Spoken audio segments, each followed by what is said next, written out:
Vamos receber com um forte aplauso nesta sala o candidato e futuro presidente do partido, Luís Montenegro.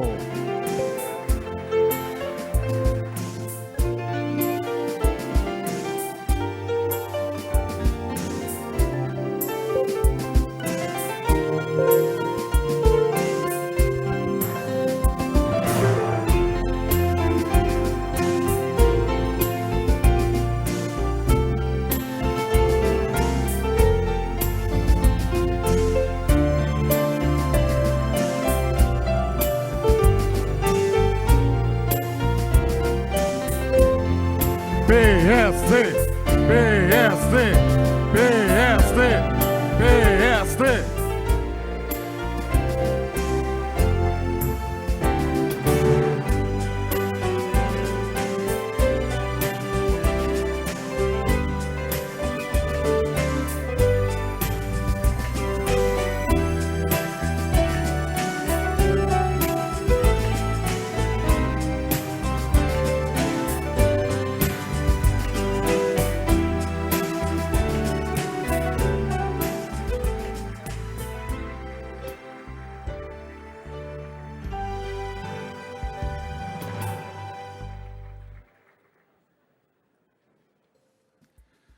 Para dar início a esta sessão, convido a usar da palavra o anfitrião, Presidente da Câmara Municipal de Santa Maria da Feira, Presidente da Comissão Política Distrital do PSD de Aveiro, Emídio Sousa.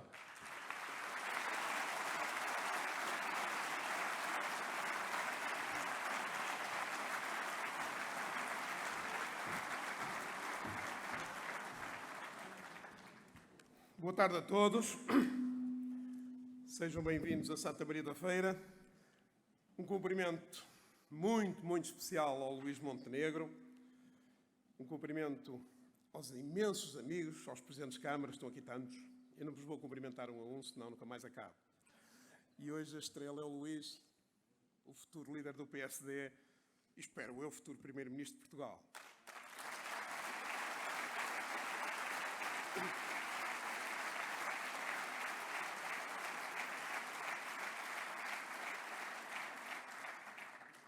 E é uma coisa que eu queria começar desde já por vos dizer. Porque é que eu estou aqui e a apoiar o Luís Montenegro? Só há uma razão. Nós precisamos mesmo de alguém como o Luís Montenegro no nosso partido. É por isso que eu te estou a apoiar, Luís. Já te conheço há muito tempo, porque o PSD precisa de ti.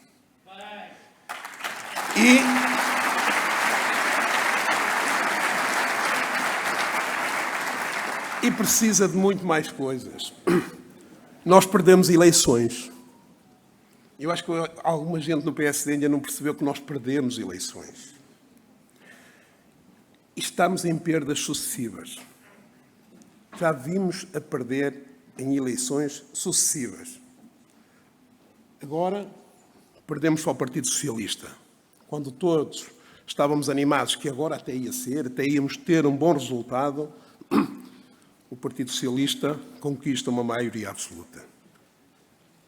E começa a dominar o espectro político nacional. À direita, vemos a surgir o Chega, com força, com energia. E vemos a surgir a Iniciativa Liberal, com inteligência. E o nosso partido está no meio desta tenaz. E ainda estamos um bocadinho atordoados. Eu acho que ainda não percebemos bem o que é que nos aconteceu. E o nosso partido tem outra particularidade. Estamos peritos na guerra interna. Peritos. Aliás, já se começa outra vez a ver gente a renascer da guerra interna, da guerra civil. E estamos com muita dificuldade em ir à guerra ao nosso verdadeiro adversário.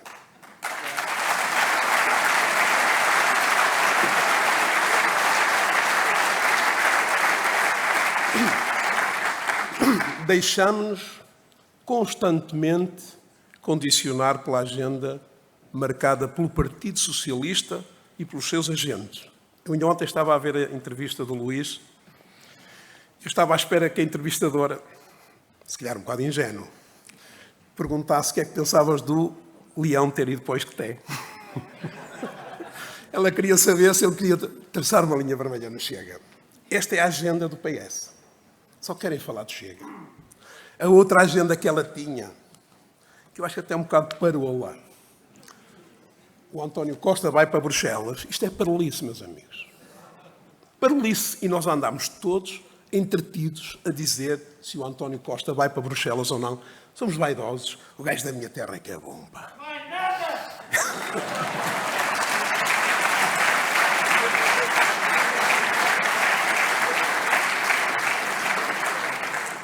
E nós precisamos de entender isto.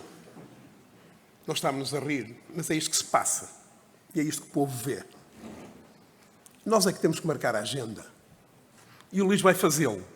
Primeiro, temos que entender que somos oposição. Foi esse o papel que o eleitorado nos colocou à frente. Ser oposição é digno. É muito mais difícil, muitas vezes, até do que ser poder.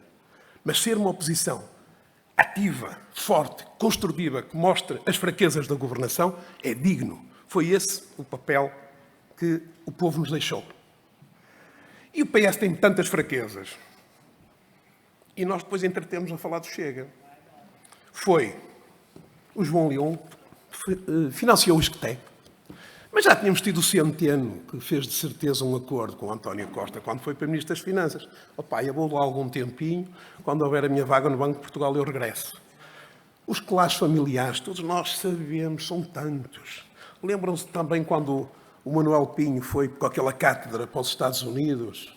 E pá, é todos os dias. E é este o nosso papel. É estar vigilantes. É isso que os portugueses precisam que nós façamos. E já nem falo de Sócrates. Parece que agora descobriram que a herança da mãe não era assim tão grande.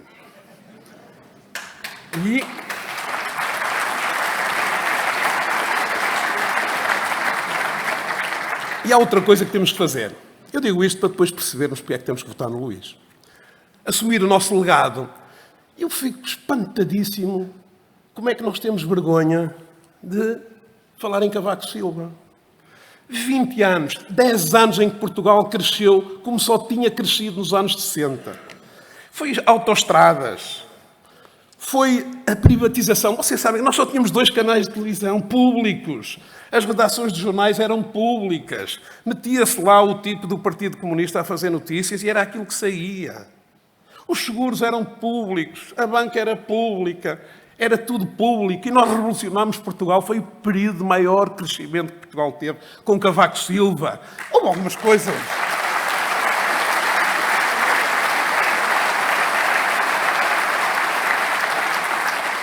Vocês sabem quando é que se construiu o Centro Cultural de Belém e a Casa de Serralves, no Porto? Foi com Cavaco Silva. Se calhar nenhum de nós já se lembra disso. Porque depois a seguir vêm aqueles entendidos de esquerda e ocupam um espaço. São eles os donos do 25 de Abril? Não são. O 25 de Abril não foi uma revolução de esquerda. O 25 de Abril foi uma luta pela liberdade de todos. E os mais velhos...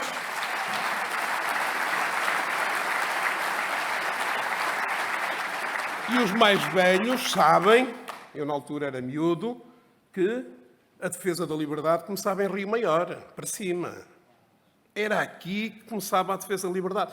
Eles não querem festejar 25 de novembro. Mas foi aí que se conquistou a liberdade, porque a Revolução durou 1 ano.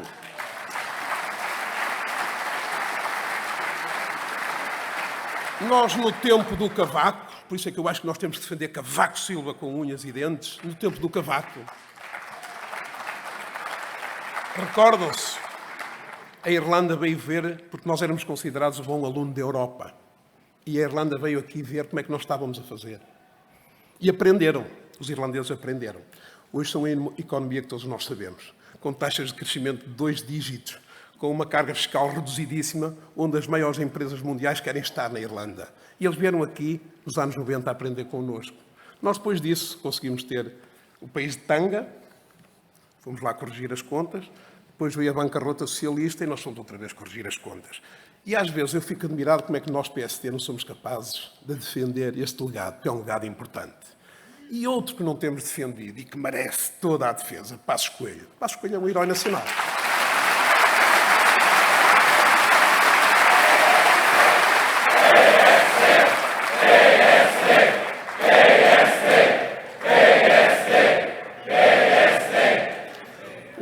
Passos Coelho não está aqui connosco hoje, mas eu sei que ele está com o Luís.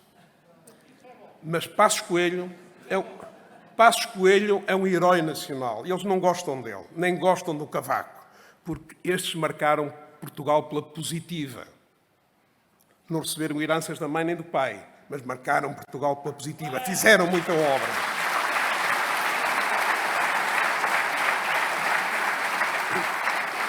Alguns também dizem que nós não temos projetos alternativas, que está tudo a ser feito, há tanta coisa para fazer. Nós temos que reformar completamente a administração pública. Completamente. Alguns dizem, a administração pública vota PS. Os reformados votam PS. Os funcionários públicos não estão contentes. Estão aqui muitos, de certeza. Os salários na função pública estão baixíssimos e vão baixar muito no próximo ano, como sabem, não é? Com taxas de inflação de 6% ou mais. Agora vão ver o que é que vai acontecer a estes salários.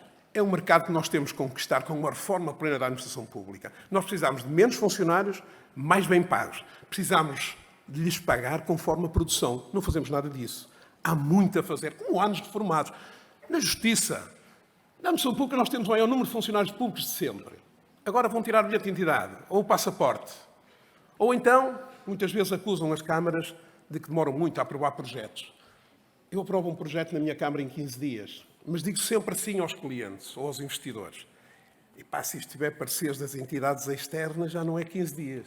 Não sei quantos meses é que vai demorar. E é verdade. Às vezes um parecer de energia da EDP é um ano. As maiores cunhas que eu atualmente tenho que fazer para as empresas conseguirem começar a trabalhar é a EDP vir fazer a ligação do PT ou dar o parecer sobre a energia.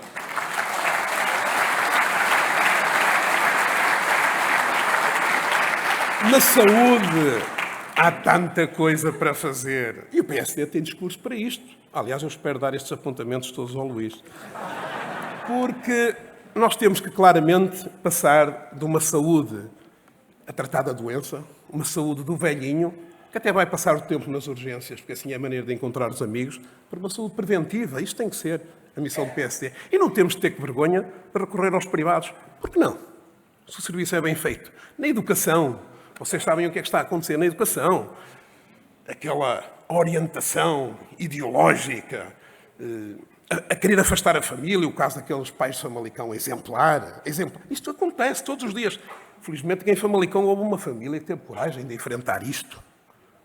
Houve uma família que teve coragem, mas é isso que está a acontecer. Com que resultados para nós? Com que resultados para o nosso país? Que igualitarismo é este?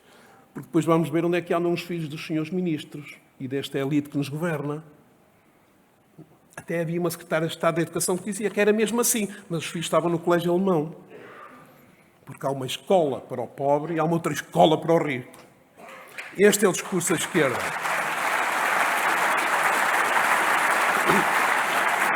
A carga fiscal, eu vou deixá-la para o Luís. Também temos que olhar para as taxas e taxinhas. Temos que olhar para as taxas e taxinhas. Se as pessoas imaginassem as taxas e taxinhas que nós pagamos, eu conheço-as quase todas, porque um Presidente de Câmara tem que aprender estas coisas depressa. O Fundo Ambiental, uma invenção nossa. Depois nós vemos isto. Nada contra. Lisboa vai ter transportes públicos de borla. Sabem quem financia. Não sei se está aqui alguém de... Está aqui o Presidente da Câmara de Bozela, ou de Freixo de Espada à Cinta. O Fundo Ambiental é pago por nós. Nós pagamos uma taxa de lixo de 22 euros que vai para o Fundo Ambiental. Portanto, os transportes de borla em Lisboa, no Porto também caminha para isso, são pagos pela malta do interior. Todo o país paga isto. Todo o país paga isto. 22 euros por tonelada. Por exemplo, eu no meu município tenho 50 mil toneladas. Eu pago mais de 1 milhão de euros. E depois o Sr. Ministro do Ambiente tem lá um saco verde. Distribui. E o país paga tudo isto. Há tanta coisa para criticar, Luís. Muita coisa mesmo. Mas para isso temos que escolher um líder. Nós vamos ter uma disputa interna. Eu espero, tenho a certeza que vai ser uma disputa elevada. Conheço os dois contentores. Conheço o Jorge Moreira de Silva e conheço o Luís Montenegro. Muito bem. São pessoas extraordinariamente bem preparadas. O nosso partido tem 2 excelentes candidatos. Vai ser uma disputa interessante. E vai surgir muito aqui daquele pensamento que o PSD precisa. De ter pensamento, de ter discurso e depois saber comunicá-lo, que é outra coisa que nós fazemos muito mal. Mas eu acho que o Luís Montenegro é a pessoa certa neste momento. Tenho a plena convicção. E é por isso que vou apoiar convictamente. E vou votar em ti convictamente. Porque tu tens aquelas características que o PSD precisa agora. O Luís, eu conheço desde que ele começou, como candidato a vereador, quando segurou o PSD de Espinho, jovem, muito jovem, jogador da bola, aliás. Eu também fui. Eu acho que é uma boa escola. É nos momentos difíceis, como o PSD está e vai atravessar, que é preciso liderança. É quando os verdadeiros líderes são mais precisos. E o Luís tem essa característica. Há quem não goste dele. Se todos gostassem, tinhas algum defeito. Conhece aquela história. É tão e tem, que algum defeito tem. Portanto, tem que alguém não gostar de ti. Tu estás muito bem preparado. Conheces, como poucos de nós, os corredores do poder. Estiveste a trabalhar com Passos Coelho num período crítico. Fostes líder parlamentar durante 6 anos, num período muito difícil, com a Troika. Fazias parte daquele grupo restrito de trabalho com o primeiro-ministro Passos Coelho. Tinhas que aturar os tipos que nos levaram à falência no Parlamento a dizer que a culpa que era nossa. E tu saíste sempre bem. Tanto que saíste, tu e o nosso partido ganhamos as eleições de 2015.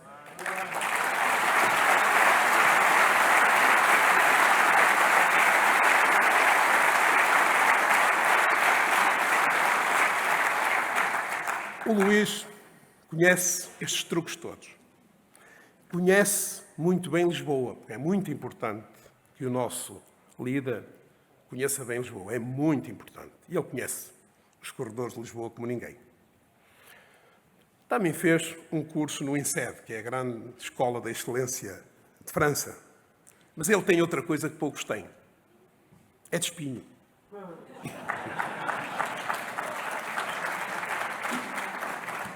O Luís nunca deixou de ser de Espinho.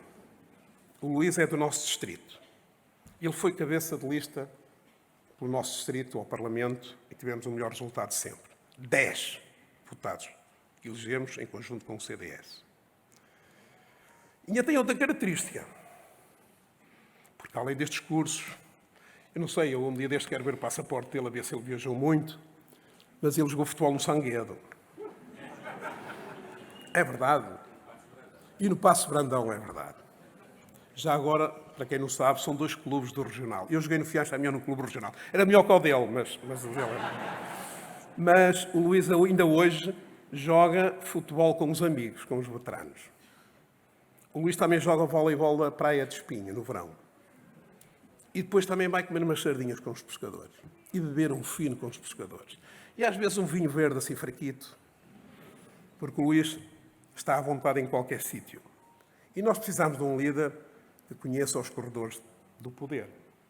Nós precisamos de um líder que esteja muito bem preparado. Nós precisamos de um líder que saiba o que é que o país precisa. E um líder só sabe o que o país precisa quando também está junto do povo.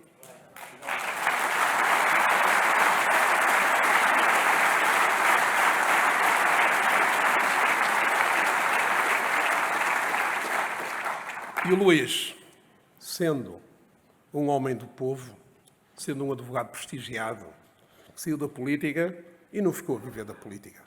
Foi trabalhar. Hoje é um advogado prestigiado no nosso território. Provavelmente, este desafio que ele vai enfrentar, do ponto de vista pessoal, não te deve deixar muito confortável. A tua mulher não convém que saiba tudo, não é? Mas porque o Luís estaria, com certeza, muito melhor na sua carreira profissional e na sua vida familiar se continuasse com o sucesso que tem. Mas o Luís, quando falávamos há dias na eventual candidatura dele, ele dizia: Luís, eu julgo que és dos poucos, talvez o único neste momento que tenha as condições para pegar no partido e fazer-nos recuperar. E ele disse: provavelmente. É isso. Nós estamos aqui. É por isso que essa sala está cheia. Era para estar mais cheia, mas também já não cabia mais ninguém. E é por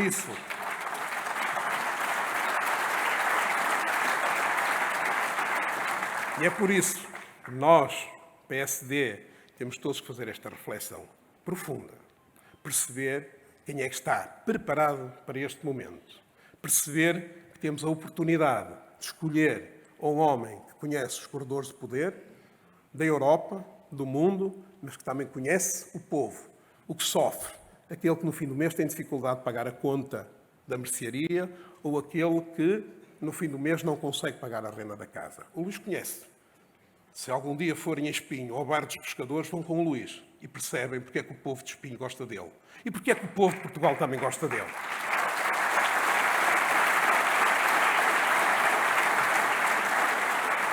Por isso, Luís, e faço um apelo a todos que estão nesta sala, nós vamos ter uma eleição disputada, todos nós devemos fazer uma análise fria em quem é que devemos votar. Eu já vos disse, eu vou votar no Luís Montenegro. Espero que todos concordem comigo, porque eu conheço muito bem e recomendo o voto no Luís. Obrigado, Luís, por estar disponível para nós. PSD! PSD! PSD! PSD! PSD!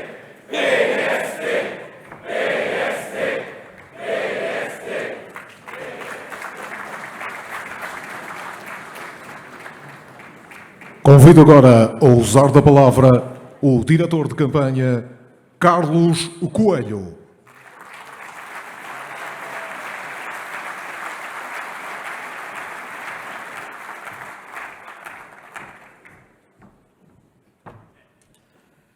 Muito boa tarde a todos. No nosso companheiro Emílio Sousa, saúde todos os presentes e venho aqui para vos dar um testemunho, o meu testemunho. Os testemunhos são mais sinceros quando são vividos. E, portanto, quero-vos falar de um jovem, um pouco como o Emílio fez. Um jovem que tinha 13 anos quando se deu o 25 de Abril. O jovem era eu. Vivi o sobressalto, vivi a aventura, algum receio, tanques na rua, militares em prevenção, mas a sensação que algo ia mudar. Havia esperança, mas também receio pelos excessos e derrapagens que vivemos durante os anos quentes do PREC, do processo revolucionário em curso, para aqueles que se recordam dessa fase. De certo modo, era viver a história em cada instante. Com 16 anos, era dirigente da JSD em Lisboa.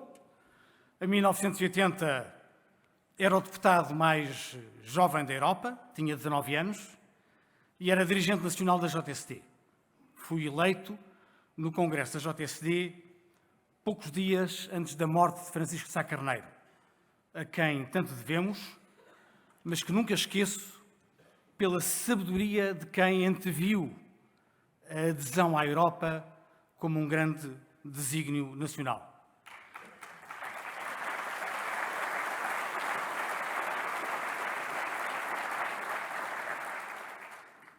Acompanhei desde aí, de muito perto, os combates que o PSD travou no nosso país.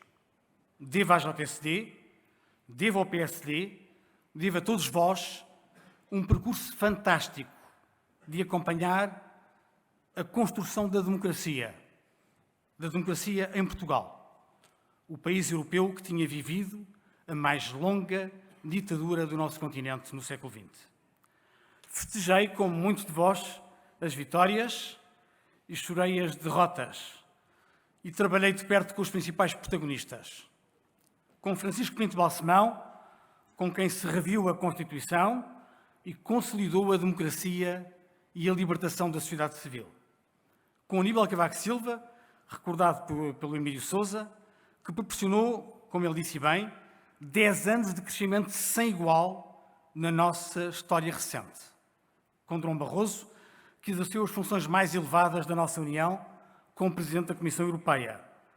E com Pedro Passos Coelho, que teve a hercúlea tarefa de libertar o país da bancarrota em que os socialistas nos deixaram.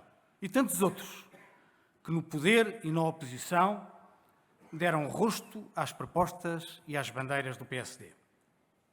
Muitas vezes aplaudi, outras discordei. tive sempre presente o que, em consciência, sentia que era mais útil, mais justo e mais eficaz. E é isso que importa hoje e sempre. O partido não é, nem pode ser, um clube, um círculo social ou uma feira de vaidades. O partido é um instrumento para responder com eficácia aos problemas dos portugueses. E se o não for, não se justifica.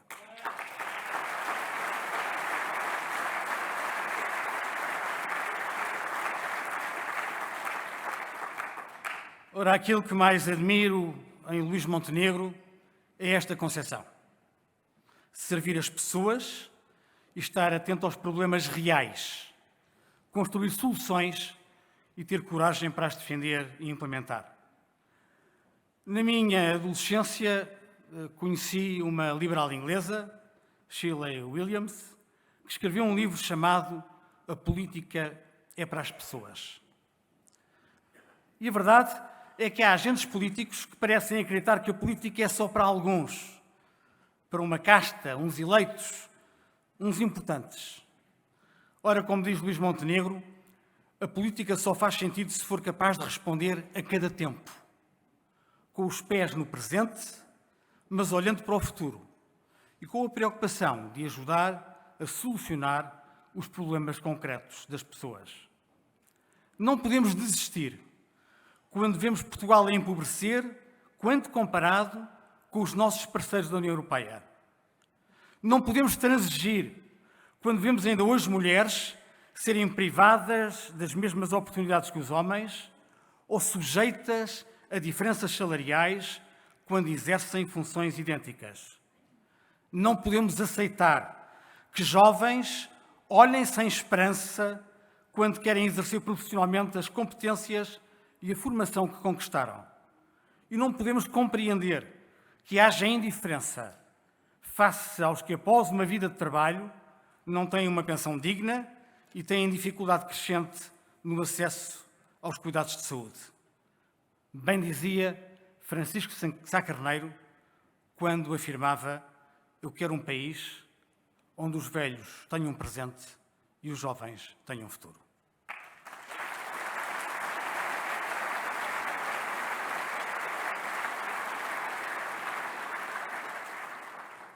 E se há evidências que resultam dos tempos que vivemos, é que o futuro é cheio de desafios, mas também de incertezas. A agressão russa à Ucrânia prova-nos quanto a paz é frágil. As eleições presidenciais em França, que vão ocorrer amanhã, mostram-nos como a democracia pode não ser tão estável como alguns imaginavam. O comportamento de algumas forças políticas, e por que não dizê-lo de alguns governos, penso na Polónia, na Hungria e noutros, provam que nem todas as conquistas europeias são definitivamente seguras. E as crises que vivemos não afetam apenas a nossa segurança, prejudicam as nossas economias, limitam a nossa recuperação e aumentam a nossa ansiedade. Esta semana, o Presidente do Banco Mundial, David Malpass, lançou um alerta sobre a insegurança alimentar. Afirmou que se a situação de insegurança alimentar continuar como está, vai estender-se até ao próximo ano. E recordou que os preços dos alimentos aumentaram quase 40% nos últimos 12 meses, fruto de uma espiral inflacionista e também motivado pela guerra da Ucrânia. Estas previsões são preocupantes. Antecipam um aumento ainda maior do preço dos bens alimentares. Podem significar o agravar da situação de fome no mundo e reforçam a atenção que devemos dar à nossa produção e aos nossos agricultores. Também por isso, Luís Montenegro, muitos parabéns pela oportuna e importante visita feita ontem ao Ovibeja.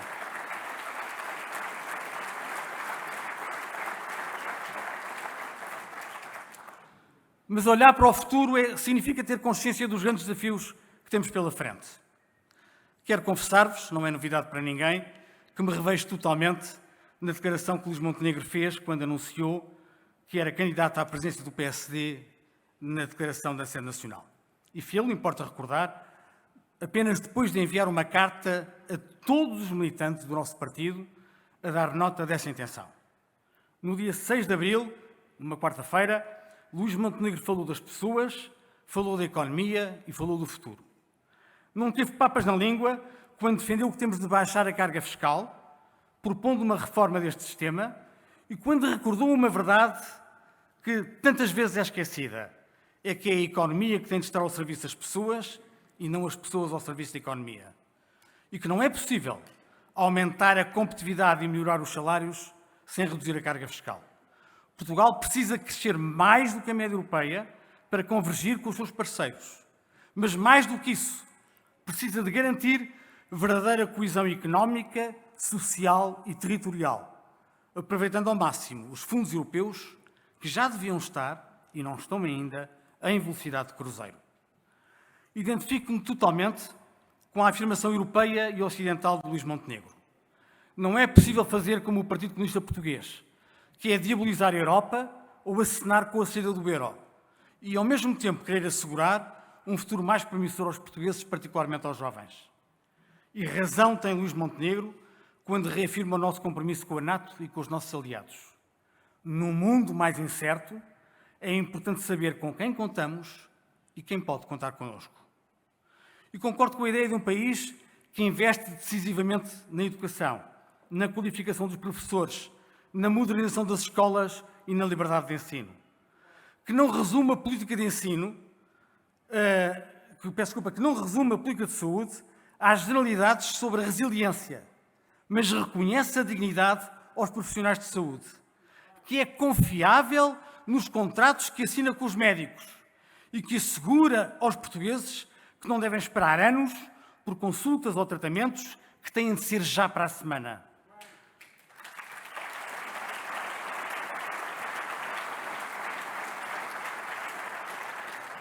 Concordo com a ideia de um país que tem uma visão clara para a ação social, sem depauperar orçamentos em troca de equilíbrios orçamentais ou truques eleitorais. Um país que paga aos funcionários públicos a tempo e horas o salário que merecem e que não ignore a inflação galopante. Um país que vai além do discurso sobre o valor da cultura e promove, de facto, a produção artística. E não podia estar mais de acordo quando Luís Montenegro enumera os desafios da transição digital, da transição energética e do combate às alterações climáticas e pela descarbonização da economia. Vivemos tempos em que se joga a nossa sobrevivência enquanto espécie ao nível planetário. Os países desenvolvidos têm em particular responsabilidade neste esforço e a União Europeia tem estado, justamente, na primeira linha daqueles que, ao nível internacional, não têm poupado esforços para ultrapassar o imobilismo, o ceticismo e até a má vontade ou o comodismo de outros. E nesta sociedade mais digital, sabemos que nem tudo são facilidades. É mais fácil a proliferação de notícias falsas, as chamadas fake news. É possível a falsificação de identidades e a manipulação das pessoas, como vimos no escândalo da Cambridge Analytica. Por isso também é crescentemente importante defender as pessoas, a sua privacidade, a sua identidade e os seus dados. Luís Montenegro sabe isto como ninguém. A proteção dos dados pessoais para ele não é uma bizarria ou uma excentricidade. É uma condição da liberdade nos tempos modernos em que vivemos.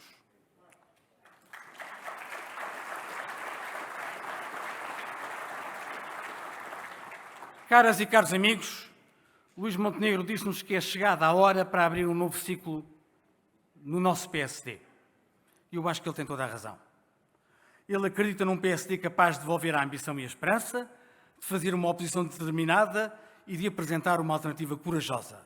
São palavras dele, mas devem ser também palavras nossas. Eu quero dizer-vos que acredito neste PSD. Acredito no partido que conta com os nossos autarcas, que são os rostos mais próximos do partido junto dos portugueses. Que conta com os nossos deputados à Assembleia da República, que têm de estar mais próximos do que nunca dos seus círculos eleitorais e dos eleitores que neles confiaram. Que conta com os nossos deputados ao Parlamento Europeu, que são a linha da frente da escolha europeia do PSD que está no seu código genético. Que conta com estruturas locais, concelhias ou distritais, para voltarem a chamar o melhor da sociedade portuguesa à participação cívica, que conta com cada um de nós, militantes, como verdadeiros embaixadores da causa social-democrata. Mas sabemos que tem de haver um líder que mobilize e conduza, que promova e anime e que seja o primeiro no combate pelas nossas ideias. E é isso que vamos decidir no próximo dia 28 de maio. Acredito que precisamos de alguém que promova este ciclo novo. Acredito que precisamos de alguém com coragem e com resiliência, porque os tempos não são fáceis. Acredito que precisamos de alguém com experiência e com determinação, porque isto não vai com amadorismos. Acredito que precisamos de alguém com uma noção clara da urgência e da dimensão dos desafios que temos à nossa frente, porque os tempos não são para improvisos. Acredito que precisamos de alguém que fala a mesma linguagem dos portugueses, que lhes dê sonho e ambição, porque não faz sentido fecharmos-nos em conversas inúteis sobre diferenças internas. Acredito que precisamos de alguém que seja capaz de unir o PSD de forma a que ele possa ser cada vez mais a grande referência do espaço não socialista, porque ninguém nos leva a sério se privilegiarmos o pouco que nos divide em vez do muito que nos une. E acredito, caras e caros amigos, que pelas suas qualidades pessoais, de rigor, inteligência e sentido humano, pela sua preparação, pela coragem de que deu provas e pela extraordinária capacidade de identificar o que é verdadeiramente importante e prioritário, há uma pessoa que tem hoje as melhores condições para presidir ao PSD, para ser o nosso candidato a Primeiro-Ministro de Portugal. Eu acredito em Luís Montenegro, acredito no PSD, acredito em Portugal.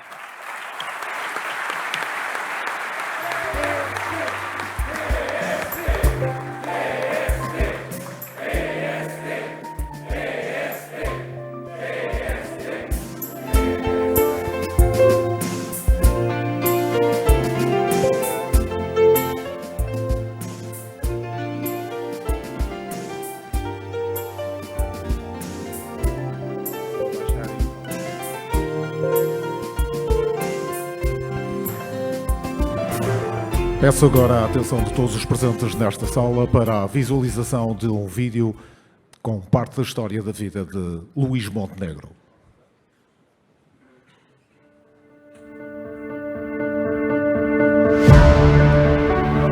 Luís Filipe Montenegro Cardoso de Moraes Esteves é conhecido como Luís Montenegro. É bem conhecida a sua ligação a Espinho, no distrito de Aveiro, onde sempre viveu. Aí tem a sua casa, onde vive com a mulher e os 2 filhos de 17 e 21 anos. Nasceu a 16 de fevereiro de 1973, no último ano da ditadura em Portugal, o ano em que foi fundado o Jornal Expresso, no ano em que a Europa dos 6 passou para a Europa dos 9, no primeiro alargamento da comunidade, a que Portugal se iria mais tarde juntar e que Luís Montenegro viria a defender e ajudar a construir. Cresceu numa família que lhe transmitiu valores e princípios que o moldaram enquanto pessoa. Destacou-se na escola e no desporto, onde praticou várias modalidades e foi atleta federado. Ainda hoje, associa aos seus hobbies o vôlei de praia, para além do golfe e da cozinha. O apelo do mar esteve sempre presente. A praia e a ajuda aos outros, como o nadador Salvador, fizeram parte do seu percurso numa terra onde a identidade não se percebe sem a ligação com o oceano. Formou-se em Direito pela Universidade Católica Portuguesa e aprofundou os seus estudos na área da proteção de dados pessoais, essencial para os desafios que a digitalização trouxe à sociedade. Fundou a Sociedade de Advogados, de que é sócio há mais de 20 anos, num percurso profissional reconhecido e admirado. Mas Luís Montenegro, desde cedo sentiu o apelo da participação cívica no seu concelho e no seu país. Aos 24 anos, era já o presidente do PSD em Espinho, município de que foi vereador e presidente da Assembleia Municipal. Defendeu os direitos dos portugueses de participarem na vida pública e terem acesso à informação. Foi, durante 14 anos, membro da Comissão de Acesso aos Documentos Administrativos. Destacou-se como deputado à Assembleia da República, mandato que exerceu durante 16 anos e onde, sem esquecer a terra onde nasceu e os eleitores que lhe deram confiança, exerceu de forma notável funções que lhe deram justificada relevância nacional. Foi líder parlamentar do PSD quando Portugal lutava para sobreviver à bancarrota em que os governos socialistas nos tinham deixado. Foram tempos que exigiram coragem, resiliência, determinação, mas também sensibilidade e justiça social.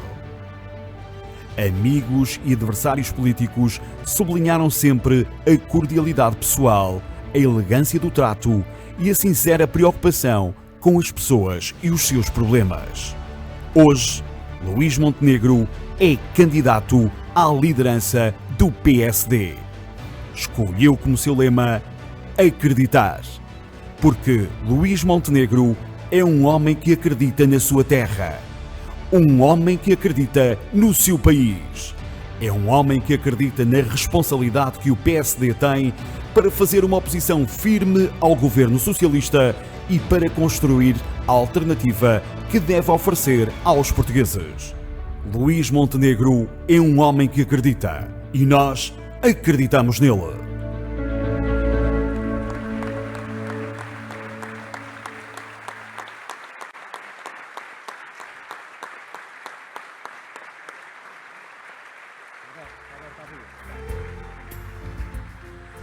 É este o nosso candidato. É sim o Luís Montenegro, um dos nossos. Convido agora a usar da palavra o futuro presidente do Partido Social Democrata, Luís Montenegro.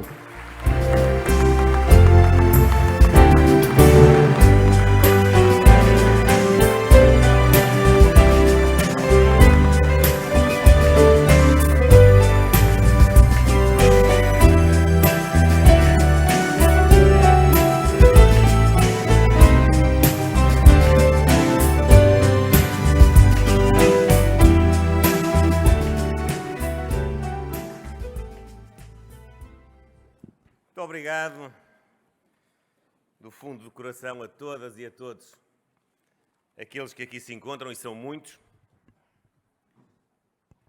Eu creio que é caso para dizer que todos nós já sentíamos saudades do calor destas salas no nosso PSD.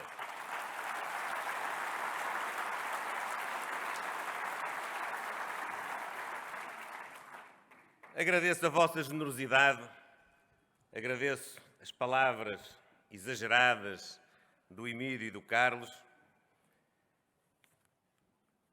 O Emílio fez alusão aqui ao meu passado, sem grande jeito, mas ainda assim ao meu passado de praticante de futebol, só que não disse que eu era ponta de lança. E, portanto, a minha especialidade é rematar a baliza e marcar golos.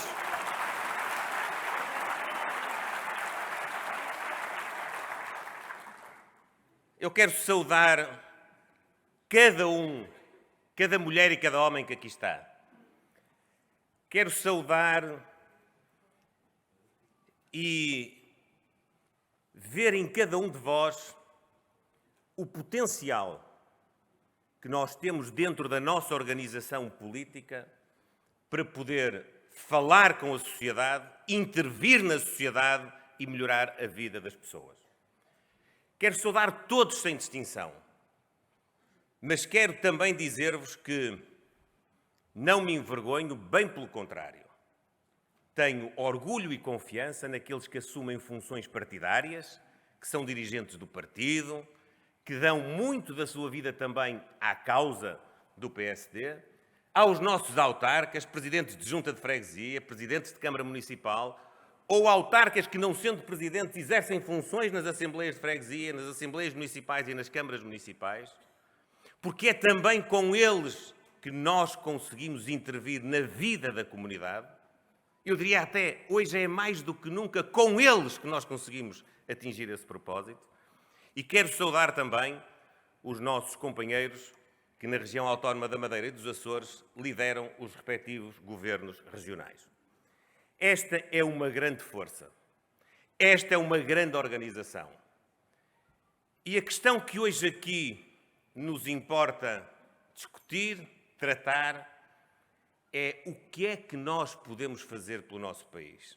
Como é que nós podemos utilizar este capital humano, a nossa história, o nosso legado, a nossa experiência, as nossas capacidades, aquilo que eu quero reintroduzir no PSD, que é irmos buscar à sociedade os melhores para colaborarem connosco.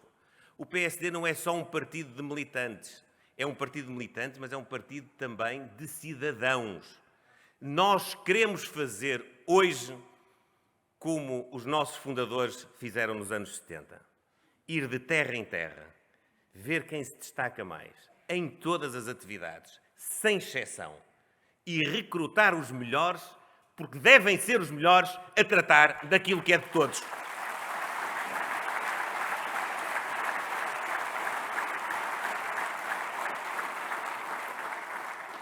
E Portugal precisa de nós. Já aqui se falou da última vez que nós governámos em tempos de normalidade. Às vezes esquecemos. A última vez que nós governámos em tempos de normalidade foi de 1985 a 1995. E mesmo assim, em 1985, a normalidade ainda vinha na sequência de uma intervenção externa. Mas nas outras duas ocasiões, de 2002 a 2005 e de 2011 a 2015, nós governámos, infelizmente, concentrados em corrigir as asneiras do Partido Socialista. E nos últimos 27 anos, nós só governámos 7 anos em Portugal. O Partido Socialista governou 20 anos. E nestes 20 anos, o que é que salta à vista, o que é que nós nos lembramos do Partido Socialista e dos governos do Partido Socialista? Em 2002, o primeiro procedimento de déficits excessivos de Portugal, um procedimento com a União Europeia, necessidade de correção financeira do país. Foi isso que nos deixaram em 2002, numa situação que não somos nós que adjetivamos, não somos nós que lhe pusemos a etiqueta. Foi o engenheiro António Guterres que disse: vou-me embora porque isto é um pântano. Eu, Partido Socialista, conduzi o país a um pântano.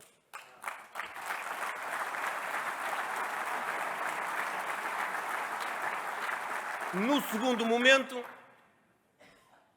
2005 a 2011, José Sócrates, António Costa. Como é que tudo acabou? Um escasso momento do Estado não ter dinheiro para pagar salários aos funcionários públicos e pensões aos reformados. Foi assim que acabou a governação socialista em 2011. O que é que hoje nós temos em Portugal? Temos em Portugal um país que está cada vez mais próximo da cauda da Europa, do último lugar da Europa no que diz respeito ao rendimento per capita, por pessoa, à capacidade de gerar riqueza. Somos o país que tem a maior carga fiscal na Europa.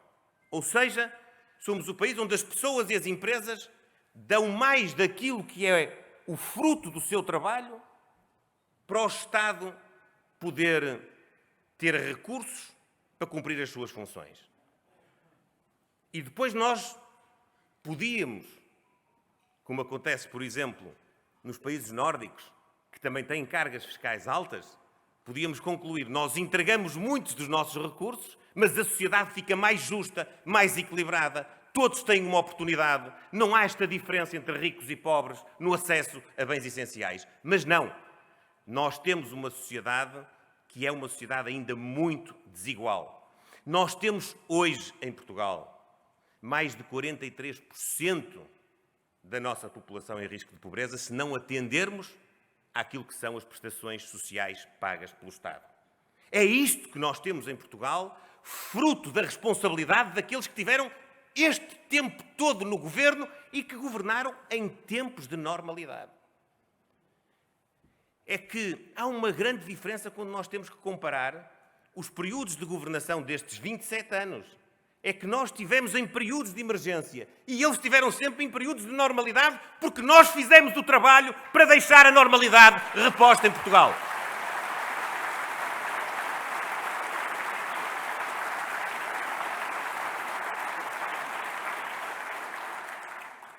E a propósito de serviços públicos, foi o governo mais à esquerda da história democrática portuguesa, do Partido Socialista, com as duas asas do PCP e do Bloco, que teve o pior desempenho no investimento público em Portugal e que deixou ao abandono os serviços essenciais de saúde, de educação, de cultura, de desporto, os transportes.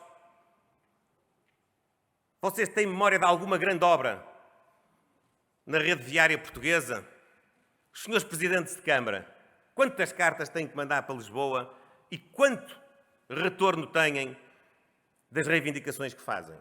Foi um governo do Partido Socialista que mais recebeu dinheiro da sociedade e menos entregou à sociedade fruto do seu trabalho. Portugal precisa de nós porque isto não é vida. Portugal precisa de nós porque isto não é futuro. Portugal precisa de nós porque se nós continuarmos nesta caminhada, nós vamos empobrecer. É por isso que nós hoje temos cada vez mais gente a ganhar o salário mínimo em Portugal. É por isso que nós temos cada vez mais gente que, ganhando ou estando na média, está mais perto do salário mínimo. Porque nós não temos capacidade, com estes governos, de transformar o Estado, a sociedade e a economia para criar mais riqueza. E eu repito aquilo que disse aqui há pouco o Carlos Coelho. Nós não queremos que o fim da nossa política seja o crescimento da economia. O crescimento da economia é o meio, o instrumento para levar qualidade de vida às pessoas.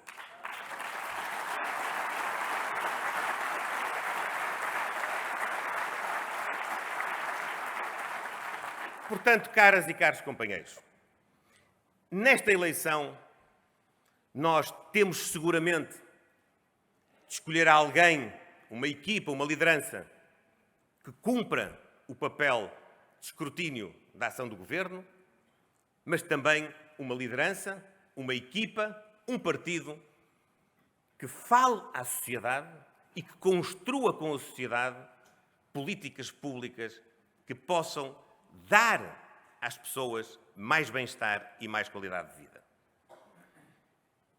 Façamos a pergunta: o que é que a sociedade quer de nós? O que é que a sociedade pode esperar de nós? Pensemos num jovem português, que hoje estuda, consegue licenciar-se, terminar a sua formação académica e que depois não tem uma oportunidade de emprego. E que depois não tem forma de se emancipar da sua família. E que depois quer ter uma habitação, seja por via da aquisição ou por via do arrendamento, e tem preços exorbitantes, nomeadamente nas zonas mais densas do ponto de vista populacional. Um jovem que quer constituir família, quer casar, quer ter filhos, quer dar aos filhos uma educação condigna, quer conciliar a sua vida profissional, aqueles que conseguem arranjar emprego, com a sua vida familiar. Pensemos nesses jovens. O Estado estará a cumprir, o poder político estará a cumprir com os nossos jovens a construção da possibilidade deles realizarem o projeto de vida que almejam? É fácil hoje a um jovem que se qualificou, que deu o seu esforço para tirar um curso, poder entrar no mercado de trabalho e ter bons salários em Portugal? Ou tem sido mais fácil ir procurar essa oportunidade no estrangeiro? É fácil em Portugal hoje aceder à compra ou ao arrendamento de habitação? É fácil em Portugal hoje um jovem casal ter os filhos numa creche ou num jardim de infância e estar tranquilo quanto àquilo que é também o espaço de formação na escola? Nós no PSD temos que olhar para estes jovens e temos de lhes construir ou de os ajudar a construir o seu projeto. Temos de lhes dizer, sim, nós em Portugal sabemos fazer bem as coisas. Para isso temos de investir.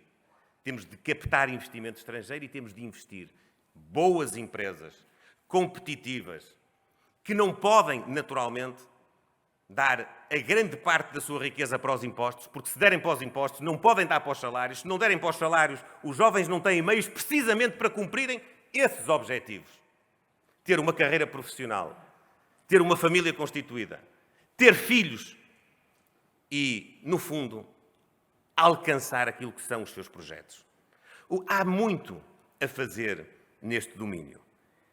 Há muito a fazer na adequação do nosso sistema de ensino com as necessidades do mercado de trabalho. Está aqui muita gente que todos os dias se esbarra com empresas, agora já mesmo com instituições, até em alguns casos na administração pública, onde não há mão de obra para as tarefas que são precisas. Não há pessoas aptas e disponíveis para fazerem aquilo que é necessário. E isso é uma responsabilidade do Estado. O Estado tem a obrigação de garantir o acesso à educação e garantir pela melhor via que for possível, com os seus equipamentos, mas também aproveitando aqueles equipamentos que a própria sociedade coloca à disposição, e deve conduzir a nossa capacidade formativa para as necessidades do nosso mercado de trabalho.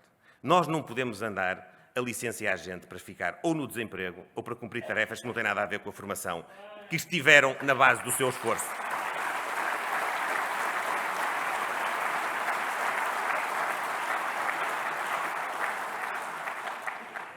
Por isso, ainda ontem tive a ocasião de avançar simbolicamente com uma medida que até pode parecer assim casuística, mas que é uma medida estrutural. Discriminar positivamente os jovens. Os jovens dos 25 aos 35 anos, independentemente do seu rendimento, com exceção naturalmente dos rendimentos mais altos, eu diria do último escalão do IRS, estudaremos depois a afinação da medida, terem uma taxa de IRS não superior a 15%. Aqueles que têm um rendimento não compaginável com este escalão, naturalmente, não se lhes aplica, porque infelizmente não têm rendimento para isso. Aqueles que tiverem um rendimento acima, cujo escalão seja acima desta taxa, têm a oportunidade de ter um poder de compra que lhes facilite o cumprimento do tal projeto, que não os obrigue a sair do país em busca da oportunidade, que possa disponibilizar-lhes os meios para eles, quando precisam, terem a habitação, terem a educação dos filhos, terem os médicos, os pediatras, quando têm que recorrer. É isto. Esta medida é uma medida estrutural, como todas as medidas de resto que nós devemos ter na remoção dos obstáculos à natalidade desejada pelos nossos concidadãos. Nós devemos pensar nisto cada vez mais, ainda que tenhamos consciência que algumas destas medidas só mais tarde podem vir a surtir efeitos. Mas o PSD tem que pensar também, por exemplo, já aqui falaram, dos funcionários públicos. Tem que pensar na administração pública. Tem de pensar naquelas pessoas que entram numa Câmara Municipal, que estão numa repartição pública, que estão num serviço do Estado, que querem cumprir uma tarefa. A tarefa do Estado é facilitar a vida aos cidadãos, não é complicar a vida aos cidadãos. Já agora, Carlos, falaste, e bem, há pouco, da digitalização, da modernização administrativa. Continua a ser escandaloso, e eu ontem estive em Nova Beja e ouvi isto dos agricultores, mas não é caso único, continua a ser escandaloso, que processos de licenciamento, processos de investimento, careçam, à partida, de tantos papéis, de tantos pareceres que estão na órbita do Estado e tem que ser o cidadão ou o empreendedor a ir à procura dos papéis para entregar a quem é detentor já da informação. Isto num Estado digitalizado, um Estado que aproveita as ferramentas que hoje a inteligência artificial, tudo aquilo que são novas técnicas de comunicação, o Estado não pode obrigar o cidadão a ir tratar de uma informação que ele próprio é detentor. O Estado tem que saber conversar entre departamentos. Não é possível que uma entidade administrativa possa pedir 10 papéis de 10 entidades administrativas. Porquê é que elas não falam umas com as outras? Porquê é que o Estado hoje não se reorganiza de maneira a facilitar o investimento e a facilitar a vida das pessoas?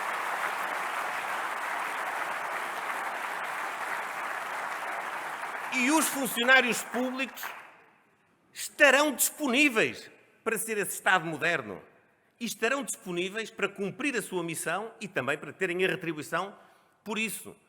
Porque é verdade, nós temos hoje muitos funcionários públicos. Eu não sei se temos mais ou menos do que aquilo que precisamos, porque nunca fizemos um estudo para saber o que é que nós precisamos. Este governo mete pessoas no Estado sempre que tem uma necessidade, mas não olha para os 800 mil funcionários públicos e conclui onde é que eles fazem mais falta, onde é que muitos que estão com tarefas sem grande resultado e sem grande utilidade, onde é que eles podiam estar se fossem requalificados e redirecionados. Um Estado a funcionar tem de ser assim.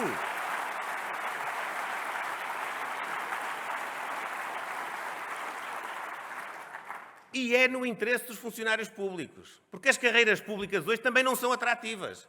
Há muita gente na administração pública que não ganha 1000 euros e são técnicos superiores, com licenciaturas. E o Estado, para ser competitivo e para cumprir a sua função, também tem de ser atrativo para aqueles que contrata. O Estado não é o repositório das pessoas que não arranjam emprego em mais lado nenhum. O Estado tem que ser a casa onde os melhores também entram.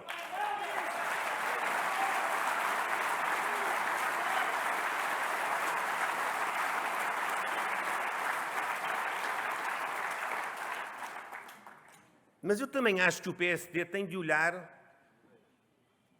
para os pequenos e médios empresários, para os comerciantes, também para as grandes empresas. Já agora, ainda antes de falar dos outros.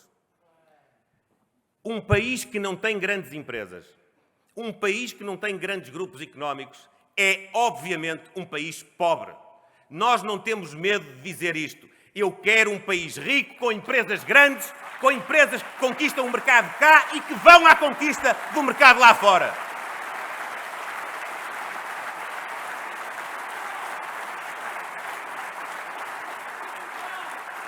Esta coisa da esquerda estar sempre a tentar dizer que nós somos amigos dos grandes empresários, que nós somos amigos das grandes empresas, é o caminho da pobreza, é o caminho dos baixos salários e às vezes até é o caminho do desemprego. Não, nós precisamos de grandes empresas. Mas Portugal é um país cuja estrutura económica assenta sobretudo nas pequenas e nas médias empresas. E, portanto, é preciso pensar nos pequenos e médios empreendedores. Já falei da burocracia. É preciso eliminar a burocracia. As pessoas estão fartas da burocracia. Os licenciamentos para as atividades económicas têm que ser cada vez mais fáceis. Nós temos de confiar na sociedade e depois fiscalizar. Aqueles que não cumprirem com as regras terão de ter um tratamento adequado, terão de ser penalizados por isso. Mas antes de se investir, quando se tem uma ideia, quando se consegue ter capital e financiamento, é preciso deixar a ideia fluir, é preciso que as pessoas arrisquem. Portugal tem de ser um país onde a economia, que assenta nas pequenas e nas médias empresas, deixa as pessoas arriscar. Os negócios até podem não dar todos certos, mas é preciso arriscar. É preciso ir à procura de fazermos bem para podermos conquistar mercado interno e mercado externo. E se conquistarmos o mercado interno, ficaremos menos dependentes. E se conquistarmos o mercado externo, ficaremos com os meios para poder dar ao Estado os recursos para o Estado poder acudir àqueles que são mais necessitados na sociedade. É este país que o PSD quer construir e vai construir.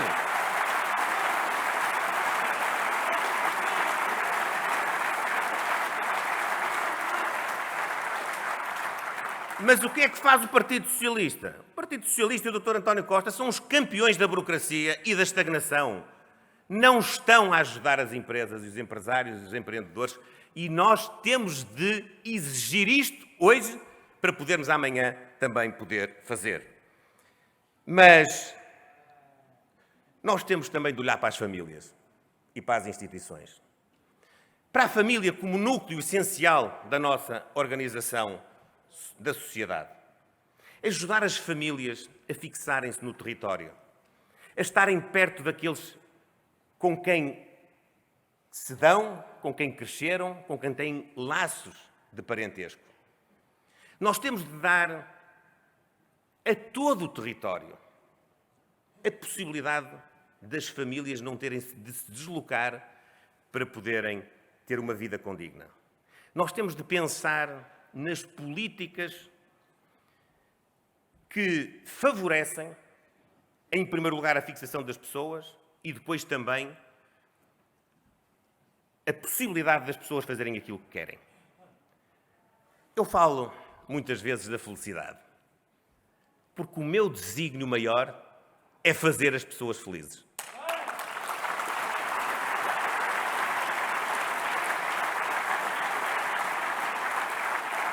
A política faz sentido para dar felicidade às pessoas, só que a felicidade não se dá diretamente.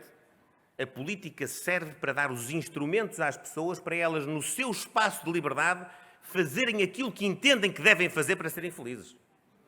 O Estado é para isso que serve. É nesse Estado que eu acredito.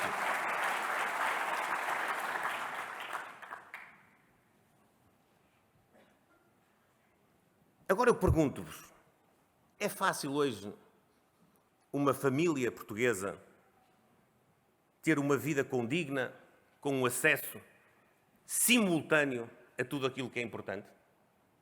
Ou seja, uma família portuguesa consegue ter os seus filhos a estudar e dar-lhes a possibilidade de se qualificarem numa universidade, ao mesmo tempo ter acesso a cuidados de saúde, sabendo nós que o Serviço Nacional de Saúde não cumpre por si só essa tarefa, portanto, tendo muitas vezes de ir à oferta privada e do setor social.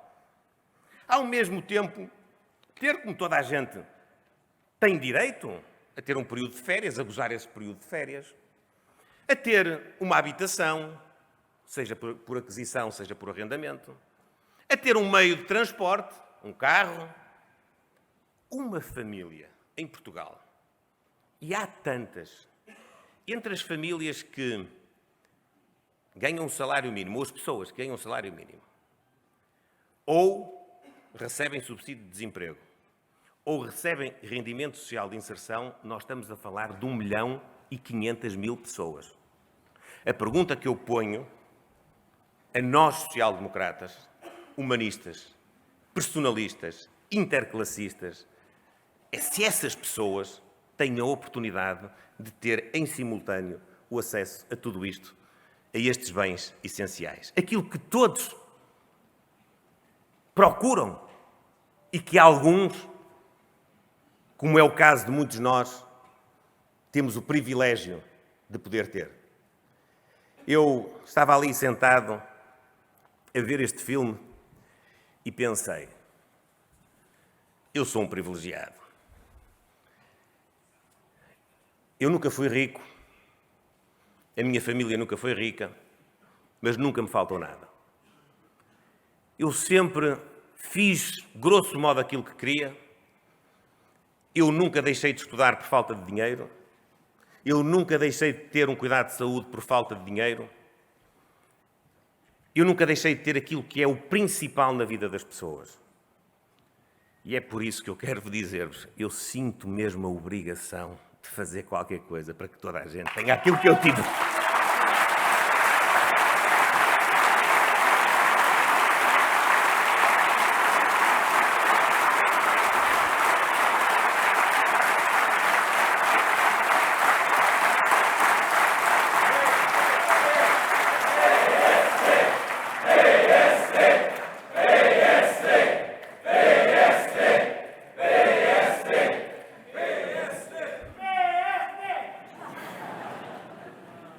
Minhas amigas e meus amigos, é isto que eu quero. É evidente que nós fazemos grandes reflexões, nós construímos grandes programas e nós temos de encontrar os instrumentos, as políticas que querem atingir estes objetivos. Mas os objetivos são estes. Os nossos objetivos são estes.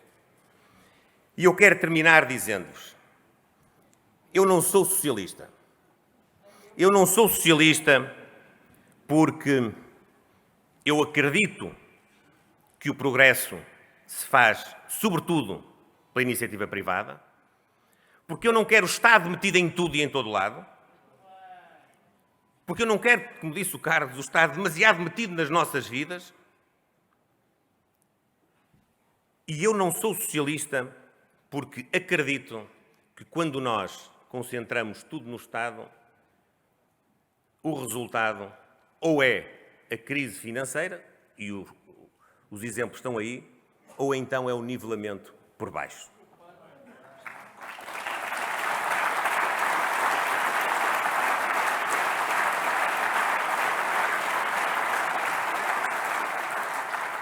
Eu também não sou ultraliberal. E não sou ultraliberal porque, embora acreditando na capacidade de iniciativa que está na sociedade, nas pessoas, nas instituições, nas empresas, eu acredito que o Estado tem de ter uma intervenção que conduza à igualdade de oportunidades e conduza à solidariedade entre as pessoas e entre as gerações para que ninguém fique para trás.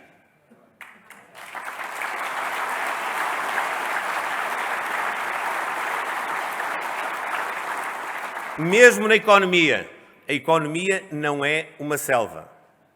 A economia em que eu acredito é dos empreendedores, é dos investidores, mas o Estado tem a obrigação de regular e de mitigar a livre concorrência.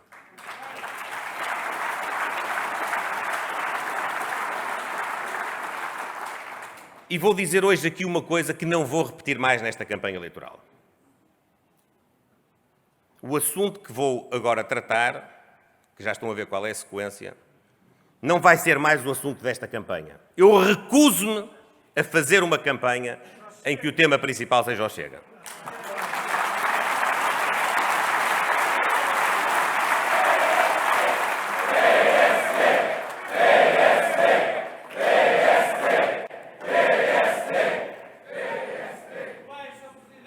É óbvio, caras e caros amigos, é óbvio que nós no PSD temos uma linha vermelha que nunca ultrapassamos, que é a linha vermelha dos nossos valores e dos nossos princípios.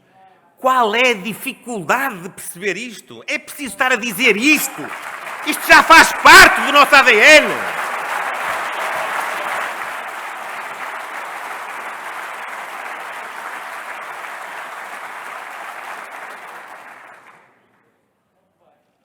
Por isso eu quero dizer-vos, esse não vai ser o tema da campanha. Eu não tenho problemas em dizer, eu não estou a pensar negociar nada com o Chega. Nem precisamos de negociar nada com o Chega.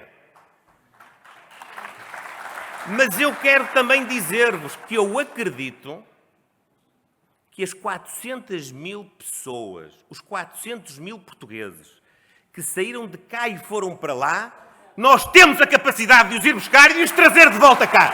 E é para esses que eu quero falar.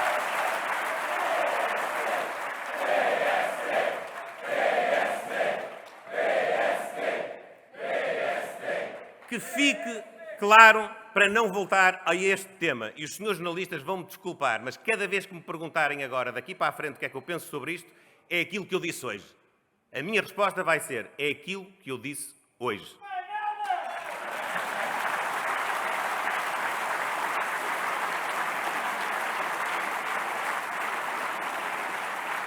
E quero dizer mais, para terminar. Fazer desse o tema central da nossa campanha é um erro político grosseiro. E é um frete ao Partido Socialista.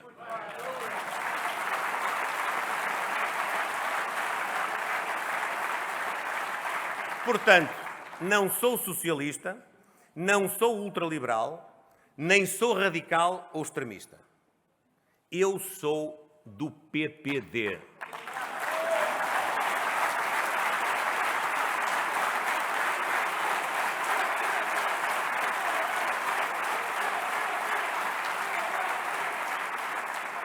Eu sou do PPD da moderação e do reformismo.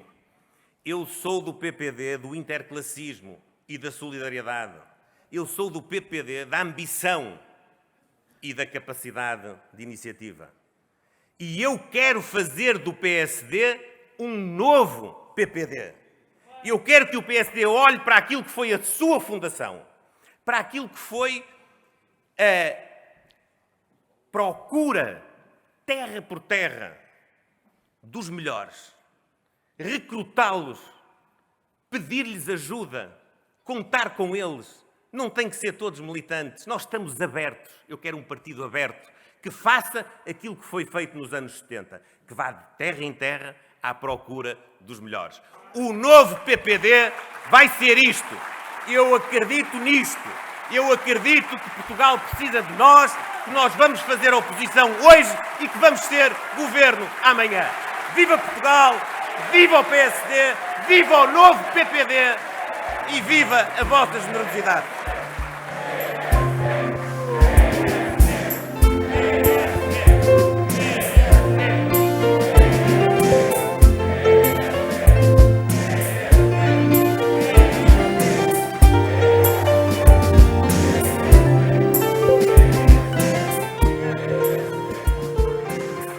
Praticamente no final desta cerimónia da apresentação da candidatura do Luís Montenegro à presidência do Partido Social Democrata, convido os presentes a escutar o hino nacional.